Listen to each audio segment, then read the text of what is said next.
On my honor, I promise to do my best. The only object Matt Stewart kept from his time as a Boy Scout is this certificate when he earned the rank of Eagle Scout. I would like to give this back by permanently ripping this up, and this is what I feel being an Eagle Scout means to me. His brother Tom says he can no longer wear his Scout leader uniform. Because I could no longer be part of an organization that didn't protect boys. As children growing up in Washington State, both Matt and Tom Stewart were repeatedly molested by their Scout leader. This is where I was sexually abused by my Scout leader on numerous occasions when we would come here for campouts as a boy.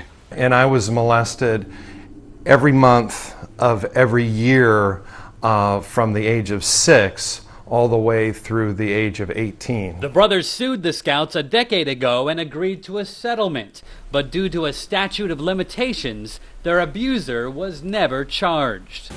Now, thousands of pages of files showing a century of abuse in the Scouts are finally being released after the Oregon Supreme Court ruled they're public records. The number of victims that's represented by these files statistically, is in the hundreds of thousands. Named the perversion files by the Boy Scouts, the records were kept confidentially as a means to prevent thousands of suspected abusers discovered in their ranks from re-entering the organization.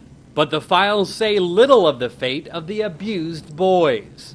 The Boy Scouts sat on this information for 100 years. And so while they may say, well, we as a society didn't understand as much about pedophiles and how they operate, that may be true, but the Boy Scouts certainly knew. The Boy Scouts of America, whose headquarters are based outside Dallas, claim they helped former Scouts who were abused find counseling, but wouldn't give the Associated Press specific examples. Matt and Tom Stewart say the Scouts' process of checking backgrounds of volunteers is insufficient and continues to leave boys vulnerable to men like the one who abused them. These confidential files, the Boy Scouts should have told parents, should have told police, should have told the American public that we have a problem, but we're working on it. And instead, they've kept these files secret. When you sit on tens of thousands of files and not